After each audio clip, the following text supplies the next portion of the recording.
Are you satisfied that the rules and regulations for schools and how they're going to cope with COVID infection when the schools go back are clear and are understood by those who are running the schools?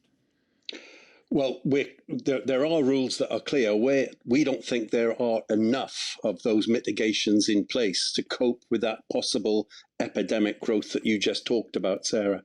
So that's our big concern, is that exponential growth, epidemic growth in schools in September, October, will lead to many teachers testing positive. They'll have been double vaccinated, so they hopefully won't come under much harm, but they'll still get positive tests, have to be off school, disrupting education. Children, the same, will test positive and have to miss schooling. Some children will have COVID symptoms that go on longer. So there are some rules, but we want more. And the CO2 monitors that we've been promised, we don't know when they're arriving. And obviously they diagnose problems rather than solving them. Sure. So, and of course, the priority has to be to keep kids in school for as long as possible and disrupt their education as little as possible.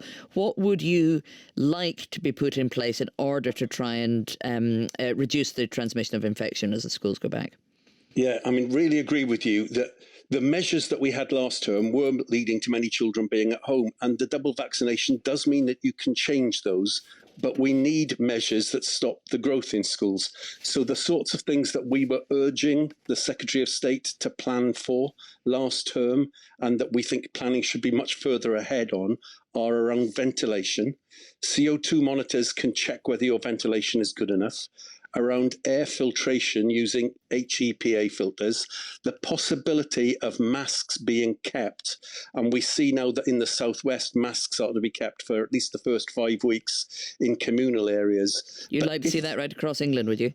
If you are, I mean, I think what we've learned from the whole of this pandemic is that if you're going to start a phase of exponential growth, it's best to act early.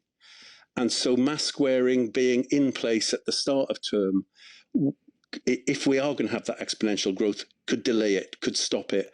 And that could work while CO2 monitors are put in place, where ventilation is improved, where possibly children get vaccinated, where the spread of vaccination generally helps to suppress the virus. So yeah, mask wearing we think would be a good idea. It wasn't as disruptive as people forecast when we had it in the summer in the period from March the 8th In the last until the Secretary of State removed it.